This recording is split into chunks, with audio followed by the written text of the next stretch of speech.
Well, everyone, welcome back to another fun-filled episode of Rock and Roll Confessional. I'm C.W. West. I'm Rita Wild. Hey, C-Dub, how are you? I am doing fantastic because this was such a fun, exciting interview for us. It was a longtime friend of KLOS, Mark and Brian show. Gary Hoey is our special guest. We haven't chatted with him since, God, forever. And, you know, if everybody thinks that, you know, he's just a Christmas holiday guitarist, you're wrong. The stuff he's been doing recently is just so freaking good. Yeah. Yeah. Loved it. He's been playing guitar since he was 14 years old. He's got, over 20 albums, and he's considered one of today's greatest guitarists. I mean, he's amazing. He really is incredible to watch and to listen to. Yeah, and I just love his enthusiasm. Gary chats about, you know, how he's dealing with the pandemic, his audition with Ozzy Osbourne, producing Lita Ford's album, his involvement in the rock and roll fantasy camps, how he looks at the positive side of streaming music, and his passion for playing guitar. So here we go with our interview with Gary Hoey.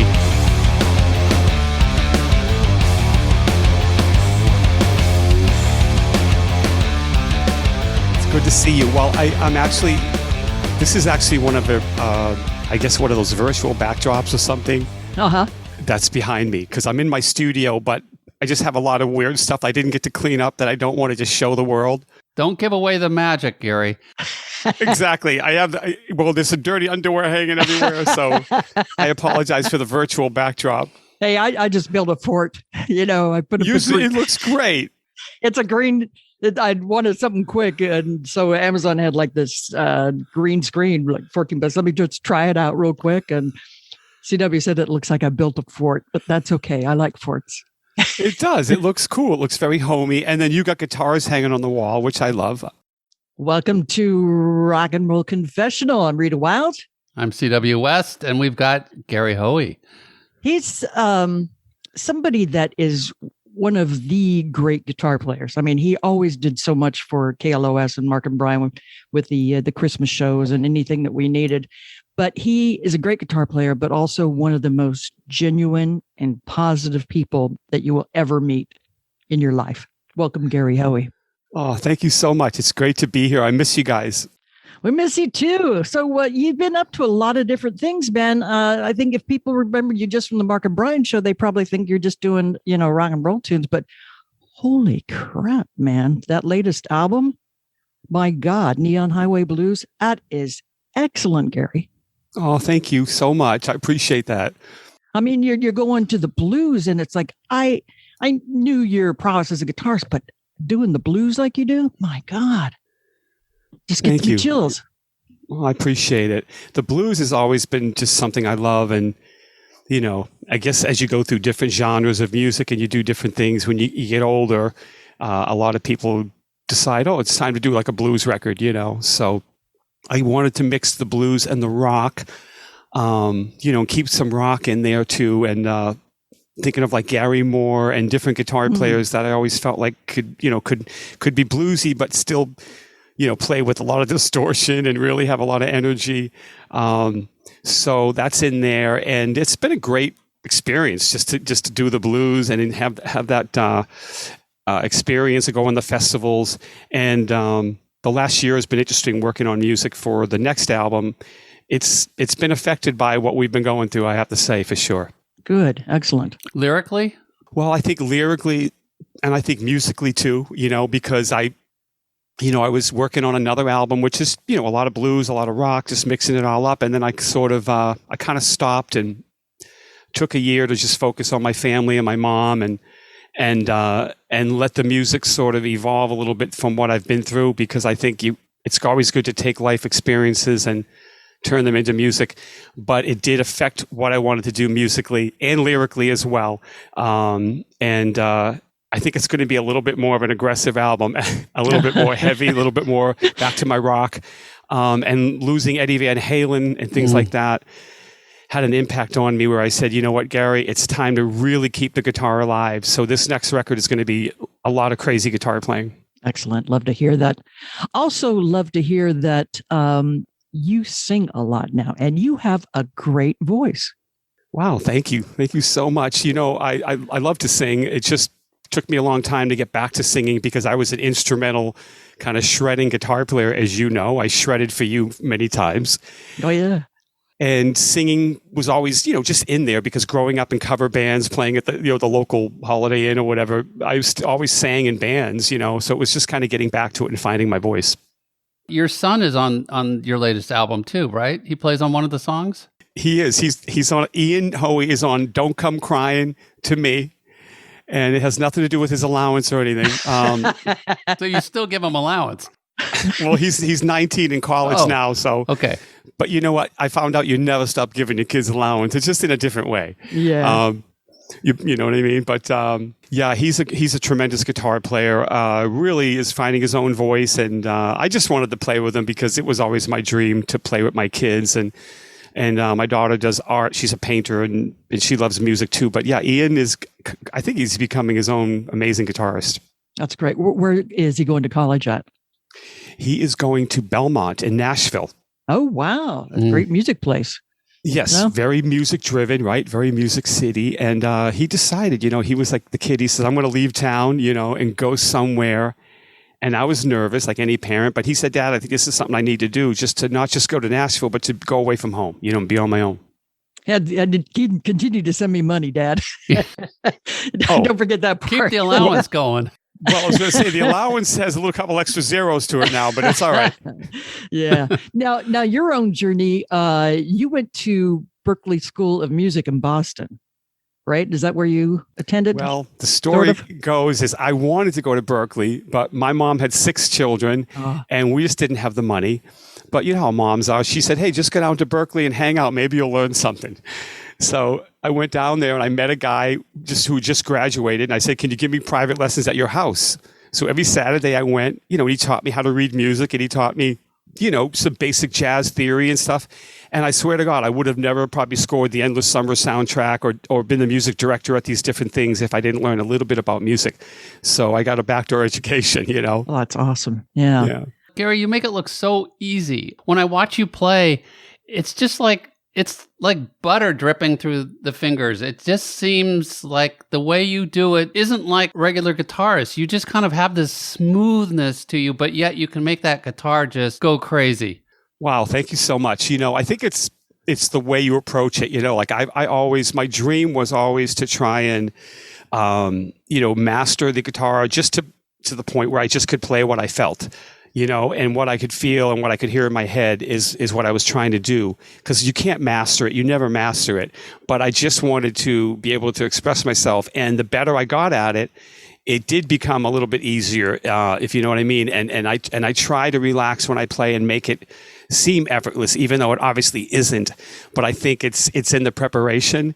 If you put the work in, and then I always tell my son, it's like a race car, You want to have a little bit of extra headroom. If you're always running at the maximum of your ability, it's a little harder to relax. But if you kind of practice a little bit more and get your hands in shape, and you're I practice for the show a lot here in my studio, and I have a little PA, and I practice standing up so I can feel what it's like to be on stage and to actually go through the motions, and it makes you more prepared for what, and I video myself and I'll go, oh, wow, that sucks. Let's try that again, So you just, in your mind, you think it's great, but sometimes you hear the video back and you're like, okay, I need to still work on that a little bit. Awesome. There's so many different paths I'm going to go. So this will be an edit pause here. See, Deb, while I find my track of the road that I was going to go on, because I was going to go that way and then I was going to go that way. So right now I've decided I'm going to go that way. So that helped. Thank you. That's exactly where I wanted to go. Can you give me a second to make a note of that? Well, see, I was either going to ask him about trying out for Ozzy's band and how that came about. But then I thought, well, I'm going to go in that direction he's been practicing, because you're one of the first people that's going to be kind of playing live music. You've got live dates set up and stuff. I do. This week I'll be in New Jersey and Pennsylvania and Bethlehem, PA, and I'll be in New York for a few shows. Yeah, man, I am one of the few. I know there's some places that are having some music, and I just told my agent, I was like, how can we play? At what capacity can we play? And he said, well, there's some very limited seating at some of these venues, and limited funding, because they can't offer us the same guarantees we got when they could sell out the place, right? Right. So I said, well, I need to play for my own mental being, just to feel like I have something to go out and do. I need to play for the fans that really just want to come out and hear music. And I need to play for the venues that are suffering and trying to make money. So I sold out 3 nights in New York already, and the other one show is almost sold out, and another one's on its way. And I just said, I don't care what the money is, just let me know. I want to work with the venues to help them. And I can't pay my whole band, so I'm doing a solo acoustic, electric dobro. I'm playing some electric stuff, and the tour is called Retrospective because I'm going over 20-something albums, and I'm playing songs from Endless Summer. I'm playing surf. I'm playing rock, and I have the backing tracks, the master tracks of my albums. So on some of the songs, I'll be having backing tracks behind me, and then I'll have acoustics as well.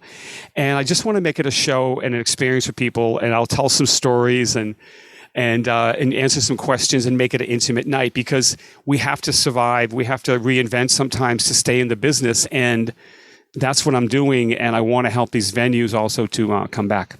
Absolutely. So many people are hurting, but at least now, I don't know about you, but I'm beginning to see the light at the end of the tunnel. It's like, but then I worry about spring break, and then I worry about St. Patty's Day, and I worry about Easter. It's coming back. I feel it. My mom just got a shot of the vaccine. Good. And, I think our country is definitely coming back, and everything just seems like it's moving in a good direction. And then I heard this morning, like they said the flu symptom was way down this year. A lot of people didn't get the flu. So I guess everybody is staying away from each other helped a little bit too. And their masks. And the mask. And the masks really helped a lot too, because people were wearing masks. They weren't together as much. So for the people that don't believe that this stuff really works, it really does work. I kept my mother safe for 1 year from getting COVID, and I'm so thankful. She's 83 years old with COPD, and I keep her going. And I feel bad for the people that lost their family members, but I tried hard to keep her safe for this year. You have a special relationship with your mom. You do this thing called Coffee with Mom. Tell us about that. Well, it started because we've all been stuck home for a year, and I went to her house every day at 3:00 to have coffee. She lives alone. And so I just have a ritual of going to see her every day at 3:00. And we sat down, and she just kept making me laugh. And it just seemed so fun and real. And I said, Mom, would you go on Facebook Live with me? She said, sure. And I just one day I said, hey guys, 3:00, I'm going live with my mother for coffee. And everyone joined in, and we had like 10,000 views. And I ended up just saying, Mom, let's keep doing it. And so we started doing it with themes like Halloween and Valentine's Day. And I bring my acoustic, and we sing old songs. And we always end the show with the song called Moon River, which is a beautiful old song. We always sing Moon River. And she has a sweet little voice, and she talks from her hip and shoots from the hip or whatever, and just says whatever she wants. And sometimes it's really funny. So that's what started it. And now we've done a bunch of episodes, and we're going to do some more. And she doesn't know it, but I had some coffee time with Mom, T-shirts and mugs made, coffee mugs. So those are coming in. There was a great episode when Ozzy came and visited your mom. It was very entertaining. Oh my goodness. Well, it's very funny because I auditioned for Ozzy, and I got obsessed with him when I was a kid. I loved the band, so it was a dream come true just to meet him. But from doing radio interviews for 20 years, and everybody saying, what was it like to audition for Ozzy, which I always loved talking about, I started just saying, well, when I got in there, Ozzy said, not kind of pretending that I am thing. And I started to mimic him. And then as time went on, I got a little bit better at it. You know what I mean? So when I took my mother for her vaccine, I wanted to wear the wig and go, come on, just stick me and give me a little shot there. It's Ozzy, Now then, mate. And so my mom gets really excited when I fake Ozzy. So I did an episode with the wig and everything, and it was just hilarious. I'm going to put it on YouTube. Yeah, It was very funny. And we'll put it on our website when we put other information about you. So I was wondering how you felt about not getting that gig with Ozzy. And would you rather be in a band, like Ozzy, or are you really comfortable having the control of just being a solo artist and being on your own? Well, I wonder that a lot. I think, what if, what if I got the gig? How would my life have changed, and what road would, it just would have been so different, I'm guessing.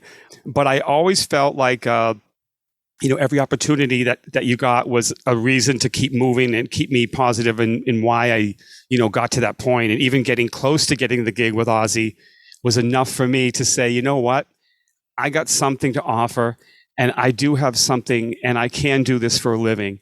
And Ozzy gave me a lot of confidence in myself to believe, because every kid starts in a garage somewhere, and thinking they stink, and, you just want to get a break. So I never been to Los Angeles in California in my life. I never went to California. I get off the plane. I'm in a limousine driving to this audition. It's like a Cinderella story for me. So when I didn't get it, but Ozzy said, move to LA, Gary, really get your stuff and move to LA. I did. I went home and I saved some money and I moved to LA, and I met Dave Kaplan, and he got me a deal with Warner Brothers, and I met all you guys, and just my career became a reality. So what's interesting is my career has been this chameleon of doing so many different things, and I feel like maybe that's what I was destined to do. And having a wife and two amazing children, I don't know if I'd be that close to my kids and they'd really know me, and I'd be able to make my son a great guitarist by sitting with him and teaching him and having that time when they got off the bus to shoot hoops. And I was always there for them. So I think, God put me on the path I was supposed to be on. And that's just, I wish, everybody would take every opportunity and say, okay, what can I take from this, and let me move forward, and don't look at it as a negative, if you don't get it. Mm.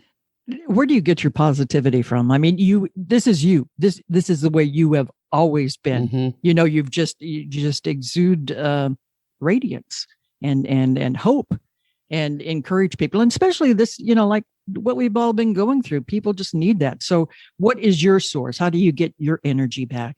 Well, for me, it's it's a combination of the music. The music always lifts me up. Whether I'm sharing it, creating it, producing it.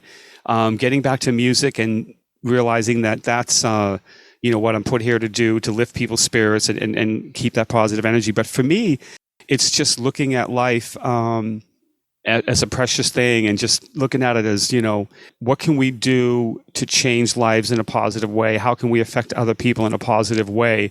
And I do get down in the dumps sometimes, and I do get negative a little bit, or I do get depressed and caught up in it, because it can happen. This business can beat you up, life can beat you up. So when that happens, I try to think, okay, what do I need to do to get myself out of this? Because now I can really relate to other people that are going through what I'm going through, whether we lost a family member or, because we've been through that. We've been through hard times with my family. And I just, I got to say, I do look to God for sure. I'm a spiritual guy, but I look to God, and I just take it day by day. I look at every day, and I do wake up and say, you know what, yesterday we kind of stunk, but let's make today a little bit better, and just look at every day as a new beginning, and realize that, sometimes the dark, stinky times are really where we dig down deep, and we either get better at what we're doing, or we discover that it isn't about us and we can help other people. And that, to me, is what life is about. If it was beautiful every day, we wouldn't know when days were good or not. And learn to appreciate it. So go back to a little bit to the pandemic. It sounds like some of your family members might have been touched with this, or just I don't know anybody who doesn't know somebody who had it or lost somebody. So I mean, it's been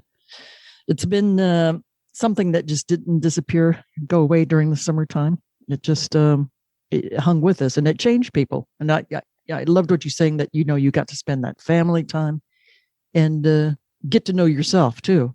Yeah, I think during that, we all, unfortunately, we did find some positives, out of it, even though it was a sad time for so many people.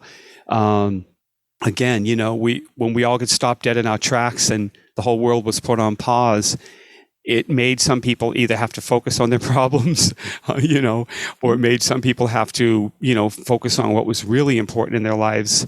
And I kept feeling very blessed, for what I did have in my life. And I wasn't sure how to handle it at first, because I'm a performing musician. I'm like everyone. I want to be out there traveling and doing my thing and sharing music. So I ended up deciding to stay online a lot more. And my social media girl called me and she's like, "Oh, you're going to let me go like everyone else?"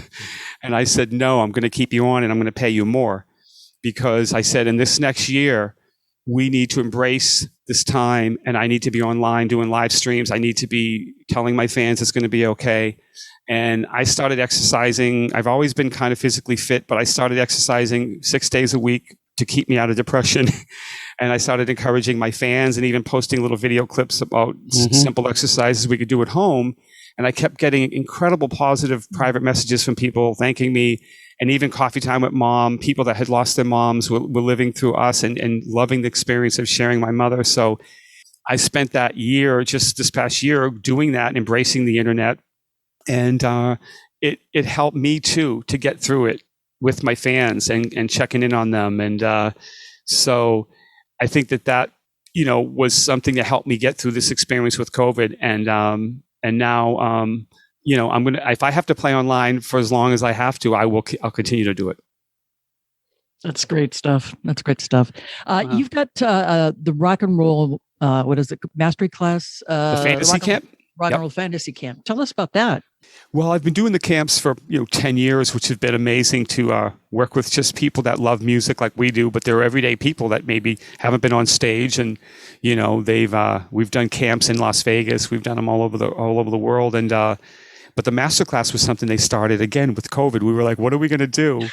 All these campers want to connect with us, so he started having people come on and just do a Zoom thing with about 25 people. And we pick a topic and just kind of talk and, share some musical ideas and answer questions and hang out. And it's been very successful. He's had everyone from Roger Daltrey, and many of the other people that he's had on his shows, Joe Perry and people like that. So, and my friend Lita Ford. So that's another thing I'll be doing on the 25th of this month is connecting with the campers again. Oh, that's excellent. Are you in the movie Rock Camp? You know what? I have a second in the movie. It's really, they focus the movie a lot on some campers and what their experience is, just being everyday people going to this camp and what it does for their lives. And I'm a counselor and a music director, so I'm not in it for too much. There's one scene of me playing behind my head with the Kid Rock guitar player, me and him we're playing together. Kenny, me and Kenny, we're going toe to toe behind our heads.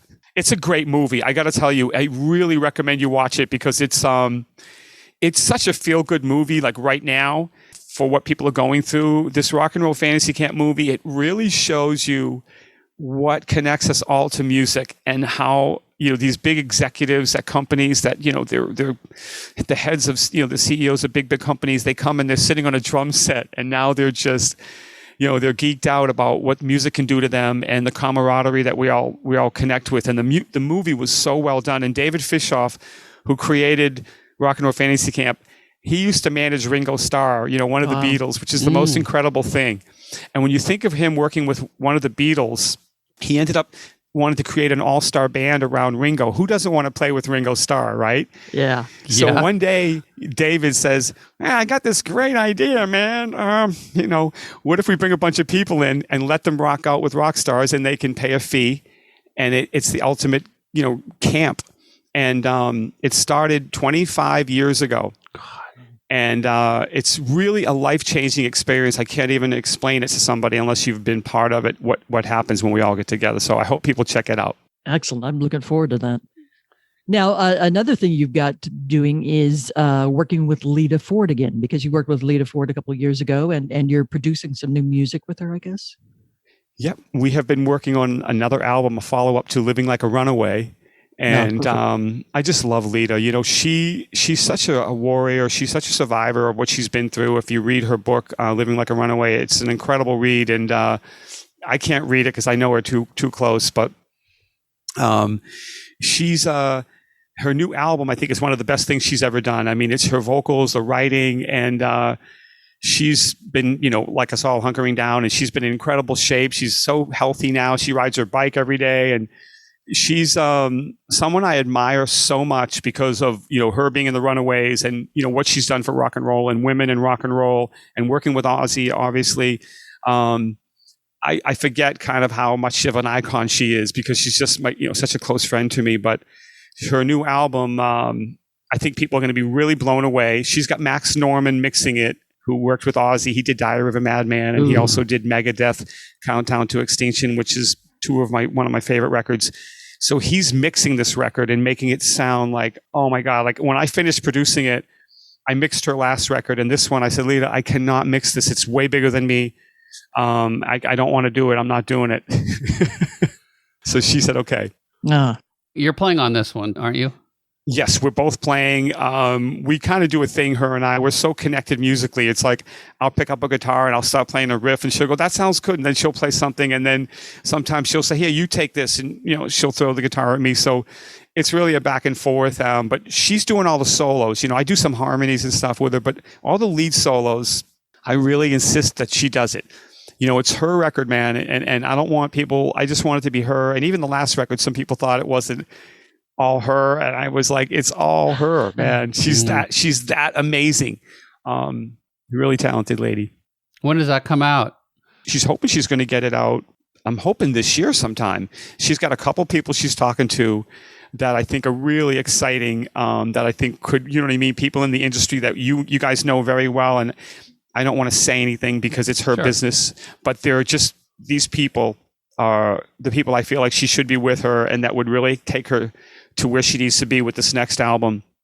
And they have so much experience in rock and roll and hard rock and heavy metal that it's exciting news. It really is. Oh, it's awesome. It's nice. I mean, you need a label to get behind you with things. And I know we've talked to a lot of other artists that are having such a hard time, just even bringing in money from streaming and things like that, on how absolutely little money comes in from that. So it seems like you really have to rely on, nowadays vinyl's back, so maybe you can get some sales from vinyl, but also still CDs, because I don't think downloading and streaming really brings in that much. Very true. Yeah, the streaming royalty is still fairly small. It's not really adding much to anything. And it's funny because I actually got a check. I got something, and it was amazing how many spins or whatever, or, digital spins we got before we even saw $1. But I don't cry about it too much, because I will tell you this. I have gained so many fans from Pandora, from Spotify, from places where people might not have found my music, or they might not have listened to certain albums of mine because they didn't have the money, and I understand it. And then they come to the shows and buy a t-shirt. So sometimes you can, make a fan that may invest in you. And also vinyl has become actually a significant, an addition to everything we're doing now. It is a percentage. I just ran out of vinyl, and I just ordered my album Neon Highway and Dust and Bones. I just ordered a bunch of new vinyls, and I autographed them all, and I sent them to my store. And we're still selling a lot of autographed vinyl and autographed CDs. People want it signed, and they want that physical thing. And I love feeling the artwork and the paper and this and the booklet. I mean, for me, all these albums that are behind me right now, I feel bad because CDs, they say, are going away at some point. Artwork's going to be gone, and it's just going to be one thing. But I still love that format, and I think people don't give up hope. If you make fans and you can get out and play music and you can sell something here and there, it really does add up to. It can add up to a living, man. And I say this all the time. I don't make music for a living. I live to make music. And, half of what we do in our dream is the payment. If you're waking up every day and you're living your dream, that's half the payment. So if you're making $20,000 a year, you're really making $40,000 a year, because you got to double what you're making, because if you're living your dream, that's double the pay. And, I feel like, it all adds up. And even for me, if you go online, don't be afraid to put your PayPal link up there. Don't be afraid to put your Instagram, whatever, your Venmo thingies or whatever. If you go to PayPal, you can go into your account and you can actually get the clickable link to share, where it makes it easy for people to give somebody $1. And here's what I tell people, man, if I'm doing a live stream, I say, just buy me a cup of coffee, man, will you? Buy my guy, some bacon and eggs tomorrow on the way home from this live stream that we're doing. Or buy my mom a cup of coffee, or buy us a gallon of gas. And honestly, it's those $4 and $5 donations that add up when people feel like they don't have enough to give you a $50 bill, but they want to give you $5. And And I'm not saying it's just for me. I'm doing better than a lot of musicians because I have other revenue streams, and I've scored movies and I've done other things, but we all still have to make a living. And this last year, I make a joke. I've become a check writer. I write checks mostly. That's what I mostly do is write checks. So it's nice when one comes in. That's great stuff. Okay, it's a timeout. We're going to take a quick break here. And we want to remind you, our podcast relies solely on support from our listeners like you. We ask you to please make a small pledge to our podcast. That's right, as little as $1 a month. That's $12 a year. That's cheaper than a movie.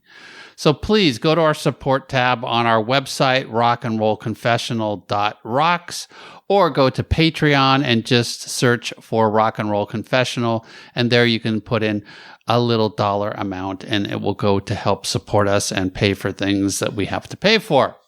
Right?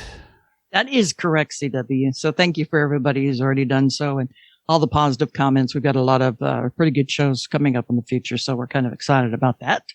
Yeah. So give us a trivia question, Reitz. Well, Gary's recorded many cover tunes. Which was the first one that made it to Billboard magazine's top 5 hits? Was it Wipeout? Are you going to play? There you go. Low Rider. Low Rider. Well, hit Linus and Lucy. I can't do that one because it's all instrumental. Hocus Pocus. Mm-mm. Rocky Mountain Way. Yeah, I'm not going to do that one either. Thank you. It's the reason I don't sing or play guitar. We'll give you the answer after the second half. Hope that you enjoy this part with Gary Hoey on Rock and Roll Confessional. I remember, I forget what year it was, probably like around 20 years ago or something, but California Adventure opened up. And oh my God, when I found out that you were doing the music for California Streamin', it was like, oh my God. And so tell us about that and how excited you were to work with Disney. Wow. Yeah, that was absolutely one of the highlights of my life, and my career, because I remember when they had approached us, because I had scored Endless Summer, so I had some connection to the surf world, and this was California Screamin'. It had a California theme, so they're like, okay, Gary's the guy, and from the get-go, it was really a joy to go to the lot and just see this ground, not even done yet. Just we had hard hats and. I had flip-flops and surf shorts, and they're like, Mr. Hoey, you're going to have to come with some steel-toe shoes next time. I'm like, okay. And they showed us the blueprint. And it's funny because I have the blueprint actually at my house of the roller coaster. They gave me a copy of it, which I'm going to frame and put in my studio here, and I'll show it to everybody when I get it up. And but I remember just being in there and standing in there with the design team and the imagination team, and how incredible these people are, because when you sit in a meeting, they have incredible ideas and they encourage each other, and no idea is a dumb idea. Everybody's like really passionate. And when we started building the ride, it was a complex thing of I had to create all these little segments of music. Okay, if you think about this, we wanted to make sure that everyone in every car was hearing the right music at the right time. So we had to have computer triggers at every turn, every climb, every new segment of the film. When you were in your car, it would trigger that music as soon as you hit that cue. So we had to have these triggers, and it was a very complex computer-driven thing, so everybody heard the right music at the right time. So I learned a whole lot about that. But it was an amazing experience. And actually on Spotify, that song is still my highest streamed song of anything in my catalog is my Disney song. Disney. Did you get a silver pass? You know what? I got a pass for quite a long time, so I don't want to complain, but yeah, it wasn't the silver. Oh well. Yeah, and then you moved too. And I moved. I'm in New Hampshire now. Yeah, so it's like, that doesn't do any good. Be there. I think something that's kind of a cool connection though is like one of your, I think, idols, and that you've also played with, was Dick Dale, who also did the theme music for a while to Space Mountain at Disneyland. Well, very true. Space Mountain, Dick Dale, my dear friend, God bless him, rest his soul. And it's interesting because even Aerosmith, they did the Rock and Roll roller coaster down in Florida. And I'm from Boston, area, growing up in Lowell. So they were like my backyard boys. So I was even excited that wow, Aerosmith did the Rock and Roll Coaster in Florida. I'm doing the Rock and Roll Coaster in California.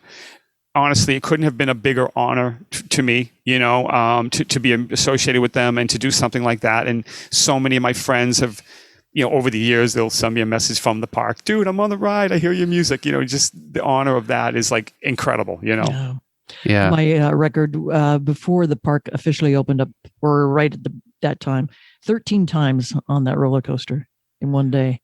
That's awesome. That's awesome. You must have known somebody. No, I knew you were there too. I saw you. I didn't go 13 times. Well, I was riding with Mark and Brian for some of the times, so that was good stuff. You do a lot of charity work. What are some of your things that are closest to your heart? Well, for me, it's I think it's feeding people is a big one.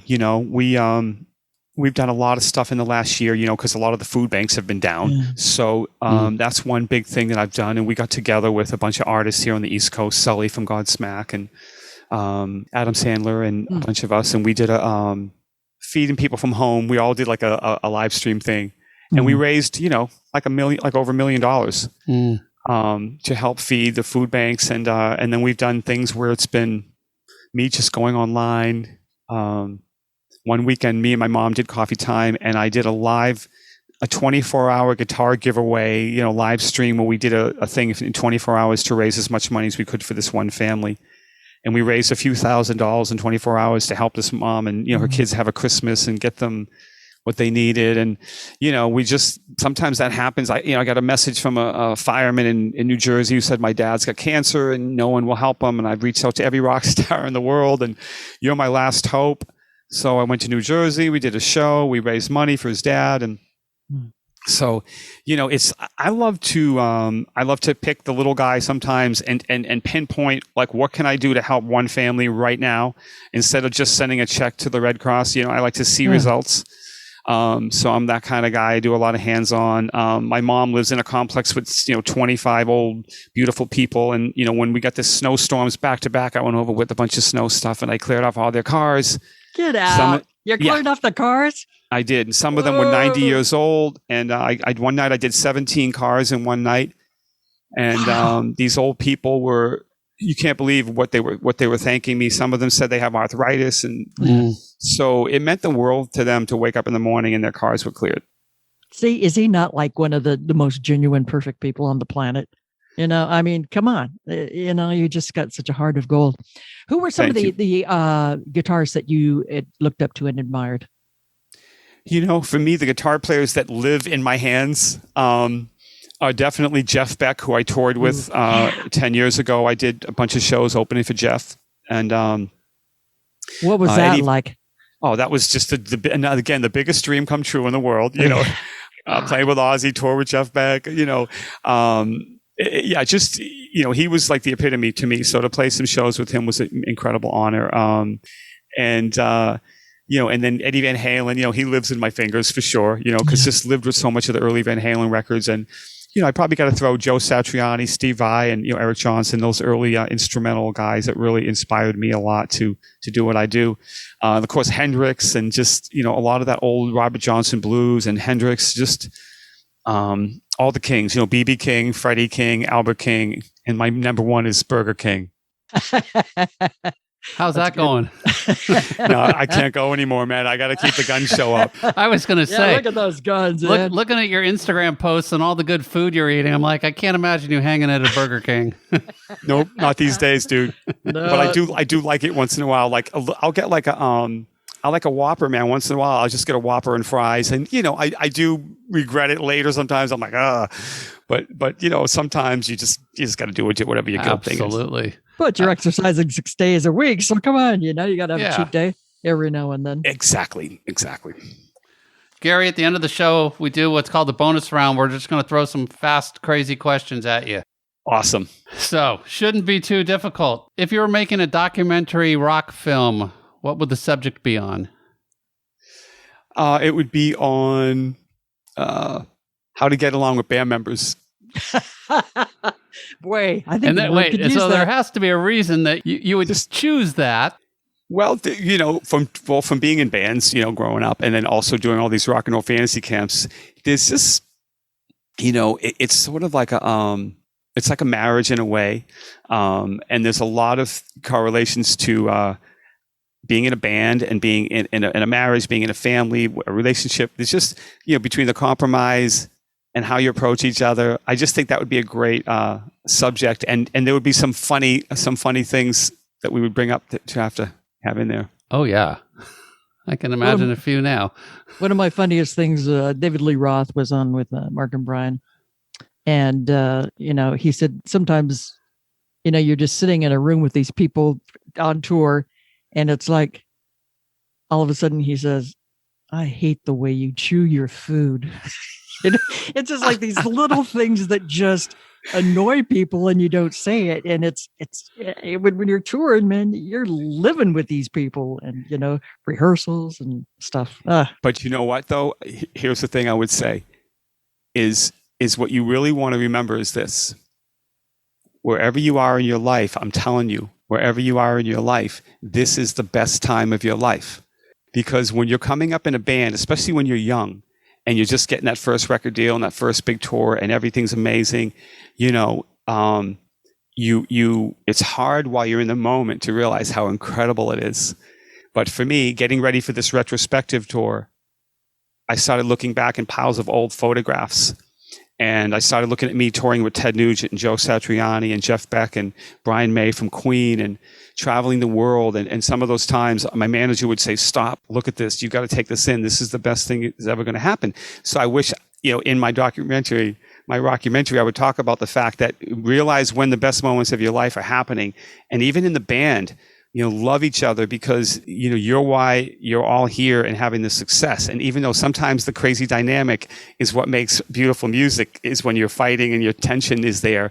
But other than that, I think it's those moments. And when I go out on this live retrospective tour, I'm having a guy put together a rare screen video projection for me. So while I'm playing the whole show, it's going to have a slideshow of photographs, from the beginning of my career, going through some really special times, and photographs that have never been seen before. Some of them are hilarious. That's cool. Do you live in the moment? Are you good at that? I do. I definitely live in the moment, and I try to wake up every day and say, what can I do by the end of today? Like, what can I accomplish by the end of today on the list of amazing things that I want to try to get done in my life? And when I don't do that, that's when I start to feel like, okay, I'm not getting anywhere. I got to start getting stuff off that list, whether it's something to help somebody or something to help myself or whatever.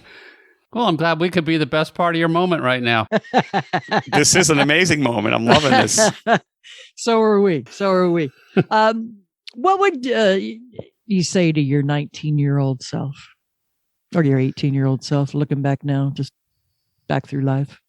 Wow. Well, it's funny because when I look back at myself when I was 19, I was kind of living in the moment. I definitely thought that I knew it all. So I would definitely tell myself, the old saying, God gave you 2 ears to listen more than you talk, and 1 mouth. And so I wish I would have kept quiet a few more times and listened a little bit more, and picked my battles a little bit better, but I was always a very positive person. Even when I was 19, I was very thankful for what I had and what I was trying to do. And I had blind faith. I had blind faith that this is what I needed to be doing, and it would happen no matter what. Love that. What was your favorite concert you either played at or attended? My favorite concert, I would say, that I attended was probably, I remember seeing like Pink Floyd when I was living in LA, and I'm guessing it was Dodger Stadium, because I remember we got trapped in one of those tunnels trying to get out there or something. But it was Rose Bowl. Oh, was it Rose Bowl? Rose Bowl? Okay, yeah. It was that. Okay, and your wife was pregnant, wasn't she? I think she was. I think she was at the time. But you have a good memory. It's incredible. But we ended up, but the show was just, just amazing. I always feel like concerts or music should, take us, to another place and get us out of our troubles and take us away. And that concert really did. It's just, David Gilmour is such an amazing guitarist and the whole band. But I just remember that concert was a real special one. I think that was Momentary Lapse of Reason tour, I believe. Yeah.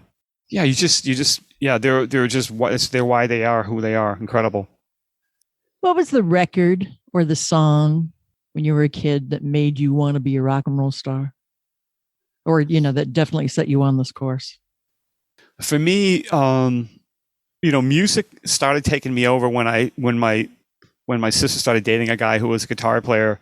And I saw someone, across the kitchen table play the guitar. That's when I really got obsessed with wanting to play. But I remember hearing Alice Cooper's song "School's Out." Yeah, and that came on the radio, and just that dun, dun, dun, that riff, and him just saying "School's Out forever," and it just seemed so rebellious and just so, But the song was also like really musically amazing.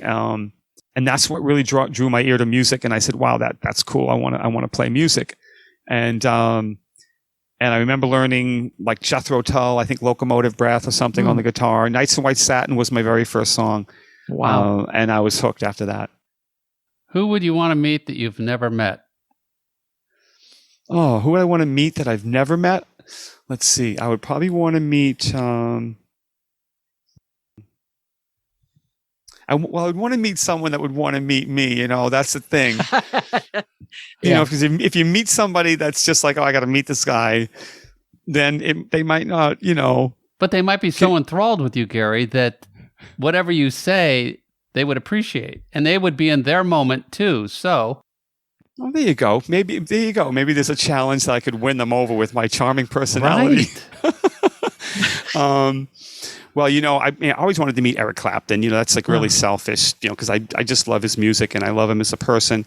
So I'd always wanted to meet him and, sit down and have an actual chat with him, and have a spot of tea, and really put on my best, English accent, So, but you've never met him then? I've never actually met him. And I've kind of been, close to meeting him because I was with Fender for so long. There was some Fender events where I almost had a chance to meet him. But he's a pretty down to earth guy, so it's not a big deal. Yeah, and he's kind of reserved and quiet. Yes. And yeah, he's been through just a like lot. me. Yeah, just like you. What's the future hold for you? Besides touring and getting out there and making more records and stuff, what personally are you looking forward to? I'm looking forward to looking forward to getting back out, and playing and performing more and seeing all my friends get back to work and getting everybody out there and see this, world get back together, get back out there to normal. That's the one thing I'm hoping for. Life is so precious. Again, I see life taken every single day, and I see people on their way to work and they ain't coming home from work. And I see stuff happen, that makes me say, I don't know what the future is going to hold, but I'm just going to keep a positive attitude about what I'm doing and keep pushing positive things. And I know my new record is going to be a real serious album, and I want to take people on a journey with this one. I want to really blow minds with this next record. So that has got me super excited. My daughter, my 22-year-old daughter, just got engaged to be married. So I have to say, thank you. I'm excited about that because seeing my daughter find somebody really special and fall in love and want to get married is really exciting. So that's, my kids and obviously my son coming home from college, and those kind of things excite me a lot. But I just want to be here to do what I can to help people out and make good music. I just love your energy, man. Love your energy. You've got some great website. You're very active on Facebook and Instagram and all the other YouTube places. So YouTube. So, we're going to get this out there. And if people, like I said earlier, just think that you were playing Christmas music, you to check out this blues stuff, man. That is awesome. Phenomenal. And your voice is great. Thank you. Yeah. Thank you so much. Yeah. Excellent. Well, thank you so much again for your time and for being just genuine. Anything else that you'd like to talk about? Plug upcoming? Any concerts in 2022 that are booked on a ship that you want to talk about? Well, we are excited that the Rock Legends cruise is coming back. on the 2022 exactly, because we obviously didn't make it this one, but yeah, that's exciting news to come back. And my dear friend Lita Ford, I believe, is on that one. Awesome. And they had Roger Daltrey, I think, as the headliner, so that's going to be something else to get back on the cruise. And I host this all-star jam on the cruise on Saturday night, where I get a lot of the people on board to come out and play, and that has become a legendary jam that I took over from Marshall Tucker. And again, it's just me being the guy that wants to get in there and, make everybody feel good. And it takes a certain personality to corral, 25 rock stars and make them all feel good, and that's something that I love to do. Thank you so much. And Thank you, Gary, for being who you are, and best of luck with your family and your music and great stuff that you're going to be doing next week out on the road and creating new music. Can't wait to hear the new stuff, man. Well, I want to just say thanks to you guys too for having me, and Rita, and both of you for all the years of support. Honestly, in my career, I got to say, Mark and Brian, KLOS, the shows we did together, and it brought a fan base to me, honestly, that I would have, never had in my career, that has stuck with me. And I thank you guys so much, because I still to this day get people that come up to me and say, I discovered you from Mark and Brian, or I fell in love with you on Mark and Brian, whatever it is. And so I thank you guys too, from the bottom of my heart. Well, we'll get this up and share it with some of the Mark and Brian fan sites so that they can know all this other great stuff that you're doing, man. It's awesome. All right. Well, hey, before we hang up, yes, I just wanted to check one thing with you guys, because I've been, this last year, the one thing I spent a lot of time doing was, trying to figure out how to play online and, and try to live stream. And we've all done it from our phones and, et cetera. So I spent a while kind of learning OBS software, and starting to do some streams through OBS software and using an interface, et cetera, et cetera. So it's been a road, honestly, to learn this technology. Yes. As you guys know, and I commend all of you for even, keeping these podcasts and keeping everything going. But this is the first time I've ever done Zoom with a microphone. Oh. I've never done it. I've always done it with just through my phone, because I just recently, like I said, I've been getting this live stream setup going and doing, different interfaces and things like that. And I'm an engineer, mixer, producer. So, I'm a nerd, I know a lot about stuff and sound, and I have Pro Tools and all that. But I wanted to see, because I'm going through my Focusrite Mic Pre right now. I'm going into the, system to hit you. And I've got my guitar going through the same thing. Can I pluck it right now and see if it comes through? Yeah. You mind? Sure. Because I want to see if this is if you're going to even hear this for a second, just to Hocus test me. Pocus. Not on this thing, baby. Dobro. That's like a natural. Yeah. Wow. But, anyway, I just wanted to see if this comes through. I mean, you don't even have to put this on the air. This is just me testing out a little something.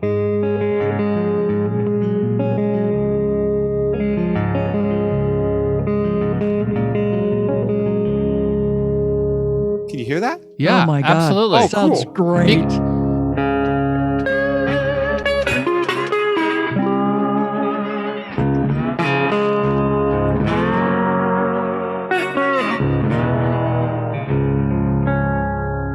That sounds all right? Oh my God. I'm not sure. Could you play a little bit more just to make sure? Okay, let's check it out. I just want to be clear.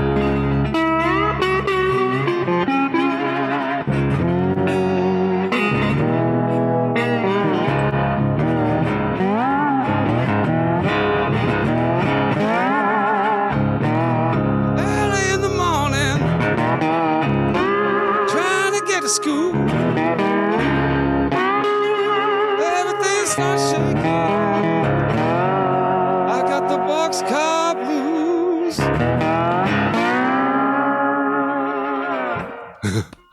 Sounds So great. it works. Yeah. Whoa. Yeah. I'm getting chills, man.